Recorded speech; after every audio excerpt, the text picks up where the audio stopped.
సరూర్ నగర్లో Kanchipuram GRT silks open చేయడం జరిగింది. ఈ షాప్ ముఖ్య ఉద్దేశం ఏమంటే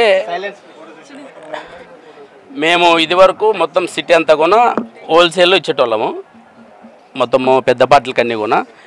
ఇప్పుడు ఆ హోల్సేల్ ధరకి డైరెక్ట్ కస్టమర్కి మనం రీచ్ కావాలా. మధ్యతరగతి పేద కుటుంబాలకి పట్టు చీర అనేది ఏదో దాన్ని వింతగా చూపిస్తున్నారు. పెద్ద పెద్ద ఎవరు షాపులోనే వాళ్ళ పేరు చెప్తే బాగోదు, ఎందుకంటే వాళ్ళతో మేము డీలింగ్ ఉంది, ఇస్తున్నాం కాబట్టి. వాళ్ళు వేరే విధంగా అనుకుంటారు కాబట్టి అది చెప్పదలుచుకోలే.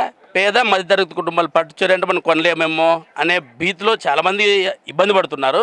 కానీ ఆ మధ్యతరగతి పీపుల్కి పట్టు చీర అనేది మన దగ్గర తీసుకోవాలా, మ్యానుఫ్యాక్చరింగ్ మంది ఆ రేటుకి ఇవ్వాలా మగ్గం ధరకి అనే కాన్సెప్ట్తో ఇక్కడ ముఖ్య ఉద్దేశం పెట్టడం జరిగింది.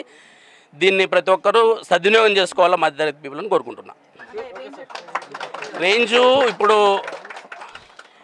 అప్ టు 1500 నుంచి దాదాపు 50,000 వరకు ఉంటాయమ్మా.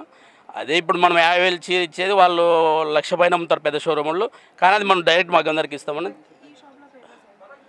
మెయిన్ కంచిపట్టు చీరమ్మా, టోటల్ కంచిపట్టు చీరే. ఫ్యూచర్లో ఇంకా మొత్తం 12 బ్రాంచ్లు పెట్టే ప్లాన్లో ఉన్నామమ్మా. హైదరాబాద్లో ఇది సెకండ్ బ్రాంచ్ మాది, సెకండ్ బ్రాంచ్. ఇంతకుముందు ఓ బ్రాంచ్ సిబిఆర్ మీద ఉంది మాది, ఇది జిఆర్టీ కాంచీపురం జిఆర్టీ మీద పెట్టాము. ఫ్యూచర్లో ఇంకా 12 బ్రాంచ్లు పెడతామమ్మా. ఓకే, ఓన్లీ హైదరాబాద్లో 12 బ్రాంచ్లు, ఇంకా నెక్స్ట్ ఫర్దర్ అదే. ఓకే అమ్మా, థ్యాంక్ యూ. పేరు ప్రియాంక జవల్కర్. ఇవాళ నేను సరూర్ నగర్లో కాంచీపురం జిఆర్టీ సిల్క్స్ ఓపెనింగ్కి వచ్చాను. ఇందాక ఈయన చెప్పినట్టుగా ఇవి హోల్సేల్ ప్రైజెస్కే చాలా మంచి పట్టు శారీస్ ఉన్నాయి, నేను కూడా కొన్ని చూశాను. సో మీరు ఖచ్చితంగా వచ్చి చూడండి. అండ్ చాలా అందమైన కలెక్షన్ ఉంది వీళ్ళతో. సో ఇది ఒక్క బ్రాంచే కాదు, ఇంకా చాలా బ్రాంచెస్ కూడా వస్తున్నాయి. మెయిన్లీ ఇది చాలా హోల్సేల్ ప్రైస్కే దొరుకుతున్నాయండి. వాళ్ళు ఓన్గా మ్యానుఫ్యాక్చర్ చేసి అమ్ముతున్నారు. సో నా కోసం కూడా ఖచ్చితంగా వచ్చి ఒకసారి చూసి వెళ్ళాలని కోరుకుంటున్నాను. I like the Kanchipattu sarees a lot and నాకు కలర్స్ చాలా నచ్చాయి. కలర్స్ చాలా వైబ్రెంట్గా ఉన్నాయి.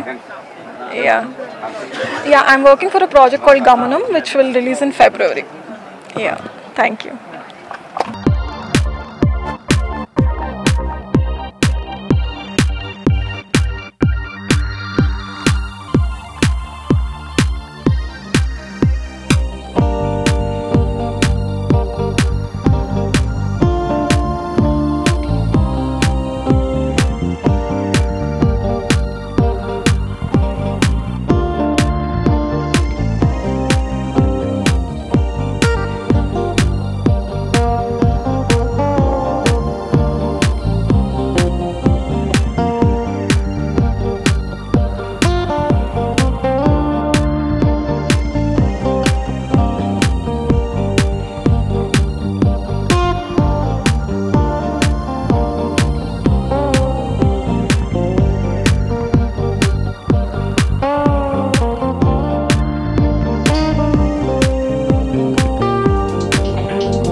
V3 న్యూస్ లక్ష్యం సమాజ హితం.